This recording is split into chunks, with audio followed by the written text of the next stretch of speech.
Bwana Yesu asifiwe.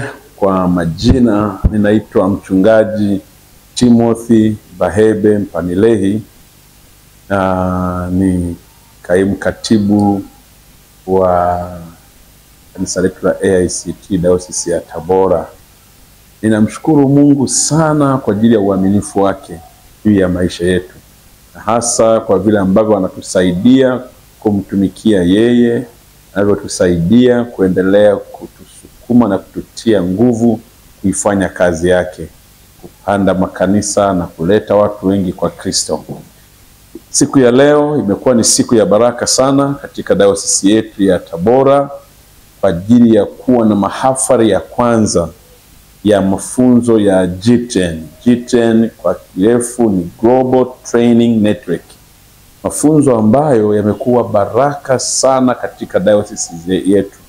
Dayosisi yetu imeenea katika mikoa 4: Tabora, Kigoma, Rukwa, Katavi. Mikoa hii yote 4 imekuwa na uwakilishi wa wainjilisti, na mafunzo haya yamekuwa yakishughulika hasa na wale wazee wa kanisa, viongozi ambao wamepewa makanisa kusimamia na hawana elimu yoyote ya theolojia. Na kwa hiyo G10 imekuwa ni baraka sana kwa sababu imekuwa ikitoa mafunzo hayo ya theolojia. Katika miaka 2 ambayo wamejifunza, watumishi wa Mungu hawa wamejifunza kozi 24, kozi ambazo ni za kitheolojia, za kihuduma na zingine za kimisheni, kozi ambazo zimekuwa baraka sana na zina uwezo wa kuwasaidia kufanya kazi ya Mungu katika mazingira ambayo wanamtumikia Mungu. Kwa hiyo asilimia kubwa ni wale wazee ambao wamepewa makanisa kuchunga ama kusimamia, lakini kwa kweli wanasimamia kwa sababu ya uhaba wa watumishi. Kwa hiyo G10 inaibua vipawa, inawawezesha hawa watu wafanye kazi kwa ufanisi. Yako manufaa mengi ambayo tunayaona kupitia G10. Moja ya manufaa hayo ni vile inavyotusaidia kutengeneza watumishi, na wanapotengenezwa vizuri, basi kwa wachungaji inakuwa rahisi sana kuongoza pastoreti, maana unapokuwa na wainjilisti ambao wamepita kwenye mafunzo mbalimbali, basi wanakuwa na ufahamu na uelewa. Kwa hiyo mchungaji anapunguza majukumu mengine ambayo pengine angeweza kuyafanya, na anajikuta sasa anaweza kumpa mwanafunzi mwinjilisti kuyatekeleza. Lakini kwa wale ambao hawajapita kwenye mafunzo haya, inakuwa ni kazi ngumu sana kwa sababu hawajui kila kitu. Kwa inakuwa ni kazi ya mchungaji kuanza kuwafundisha, kuwaelewesha, na wakati mwingine ule muda unakuwa haupo. Kuna mchungaji anasimamia local church 19, local church 7, local church 10 na kitu. Muda wa kuwafundisha hao watu ni mdogo sana.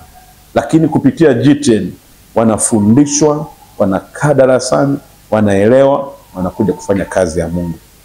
Jambo la pili, inaongeza imani. Unajua, unapohudumia na mtu ambaye amesoma, amequalify, ni rahisi sana kumwamini.